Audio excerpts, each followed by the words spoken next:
Zdravo svima! Pre par mjeseci dok je još moja duga kosa bila tu, pala mi je na pamet da bi možda moj CEO, ili kako mi to u Srbiji kažemo šefica, možda bila zainteresovana za intervju. Njeno ime je Luiza Dobre i na moju sreću ona je pristala i nesebično izdvojila vreme da snimimo kratak intervju online. Najviše smo se skoncentrisali na to kako ona bira kandidate koje će zaposli, šta voli da čuje od kandidata na razgovorima za posao i kako filtrira one kandidate koji se ne bi baš snašli u radu u startapu. Ono što je možda najzanimljivije da poslušate je šta to ona tačno preporučuje apsolutnim početnicima, jer baš to može biti od ključnog značaja za vaše buduće razgovore za posao. Also, Luiza, if you're listening to this, thank you once again. Nadam se da će vam se svidjeti i uživajte.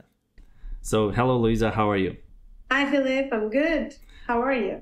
Very good, very good. Thank you for making the time to talk to me today. Let's start with the first question, which is, of course, let's introduce our viewers what we do in Comment Health together. Because you're the founder, can you tell us a little bit how the Comment Health company was founded and what do we do day to day? I guess you could answer to that. So yeah, first of all, my name is Luiza Dobre. I'm the founder and CEO of Comment. I founded this company 7 years ago. My God, time flies. And you, Philip, are with us since 3 years, I think. 3 years. 3 Wow. years and some months. Yes, you came kind of at the middle of our journey. Yeah, the company is founded in Switzerland, although I am originally Romanian. Moved here a long time ago for my master's. And yeah, I have a business background, so not software. But I co-founded this company with an engineer, Mark. And yeah, why did we start this? It's because I realized that one of the leading causes of that is medical error, and 80% of that are because of inefficient communication. And at that time, I was using Slack, and I was wondering, why something like Slack doesn't exist in healthcare, and maybe some, all-in-one type of communication tool could actually solve the problem in healthcare. So little that I knew what it takes to develop something like Slack, but it's always great to have a vision, huh? And yeah, so basically since 7 years, we have been working from ground up, from an idea, a mere idea, we developed the product. And now we have a bunch of hospitals in Switzerland and Germany. Basically makes the whole communication more efficient. And we do like something like Slack, but purposely good for hospitals. And we help to actually help doctors and nurses be more efficient, and hence having the data whenever they need it on their handheld device or desktop, right? Okay. But I guess you want to focus in today's call on something a bit different than what we do at Comment, right? No, I definitely wanted to go over what we do at Comment because I like hearing you tell the story of how Comment was founded and this noble cause that we aid every day. But yes, let's take it in a little bit now in the other direction. So you're a CEO, and I was wondering, what does a CEO of a startup do every day except go on meetings? What's the definition of CEO? Chief Entertainer Officer. Ah, yes, of course. So you basically need to entertain your team, you need to entertain your investors, you need to entertain your customers. So I guess that's a very good analogy. As a CEO, you basically, as of a startup, you basically do everything that's possible. So as a business founder, CEO, I'm focused much more on any business topics. So I remember before you joined, I was the only business person in the team. At some point we had, 13 engineers in the team and myself. Yeah, I remember with my co-founder at the time, I was saying, okay, I take everything that involves human beings and you take everything that involves machine. That was not really a good strategy looking in high science because, creates a lot of misunderstanding between the two worlds. Selling, finding investors, hiring, helping in the hiring process, cash flow and the team afloat. Yes.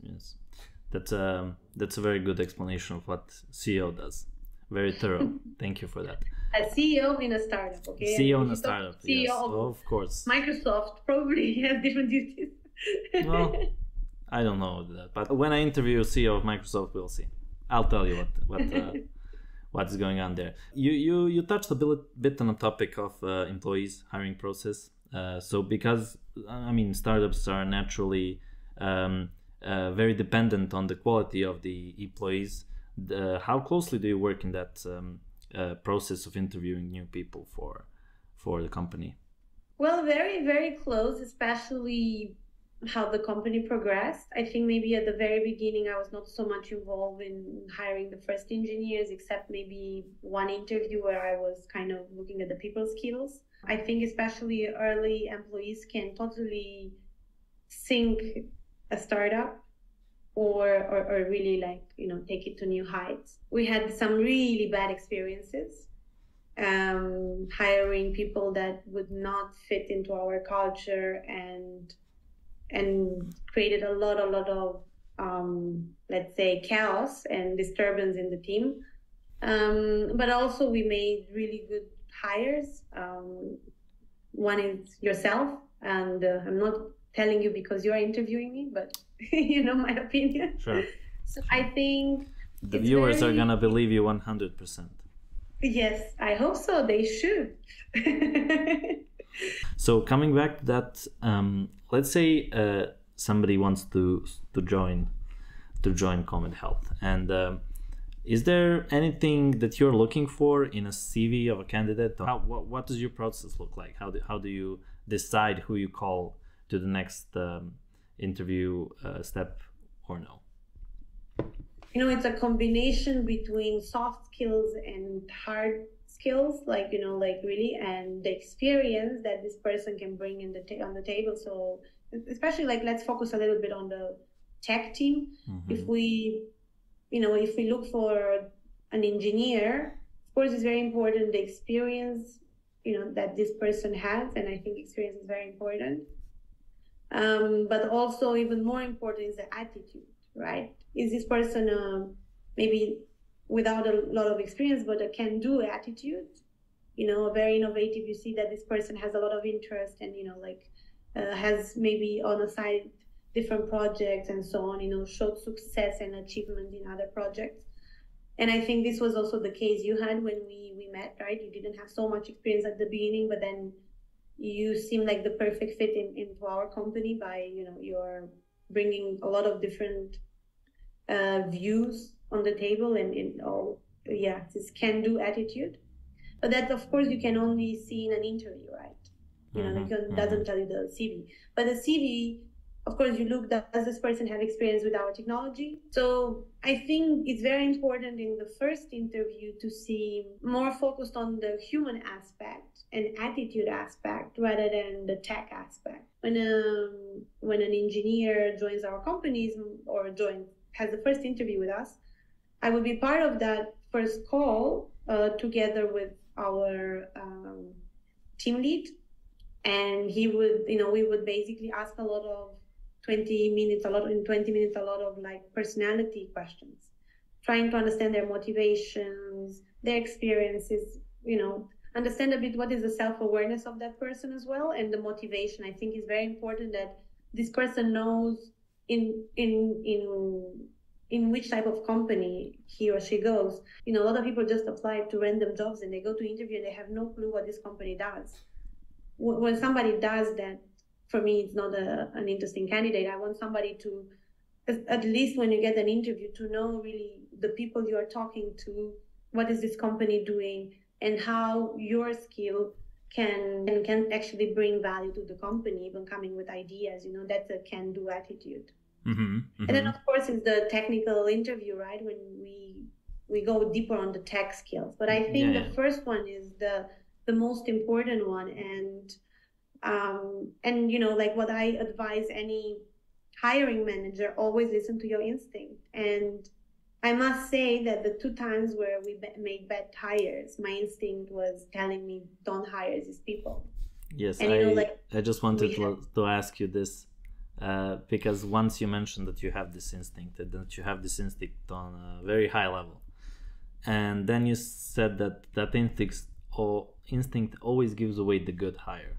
Can you try to put a finger on it and say what exactly it is? Is it like personality traits and body language? Is it? I don't know. It's, like having a discussion with someone. I mean, you just ask the question, like also like how our interview is now is not really like a pre-written interview. It's like basically we have a discussion about hiring and, we do it a bit on the go. But it's the same as an interview. There are some, some ideas of what I want to ask a person in an interview, but then I'm also kind of getting inspired based on the questions. And then, like you asked me about it now, I realized I didn't tell you red flags.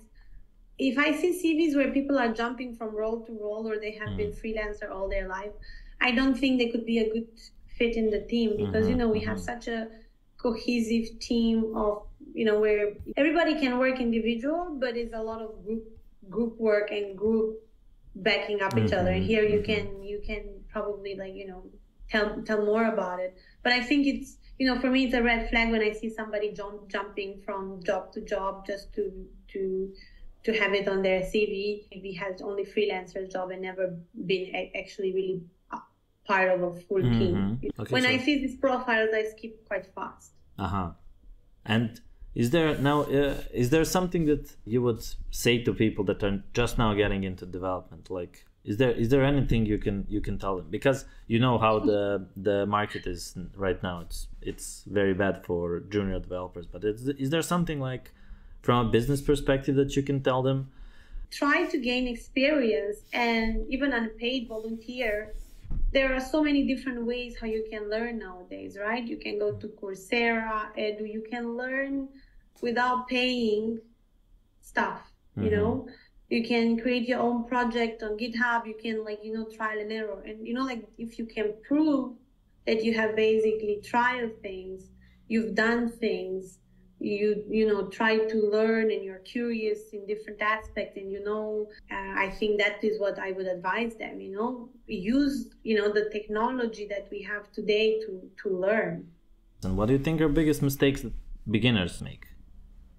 I think lack of self-confidence. You have to, everybody has to be their authentic self, because what the personality is, in order for you to be able to join, and really what the motivation, like I remember when you joined or in the interview, you said a lot about things about, how do you see there is a big problem in communication between nurses and doctor, and I remember you told me a story or something and you had ideas, and that was very important because I could see that, you have passion, you have energy, you want to change things, you want to do things.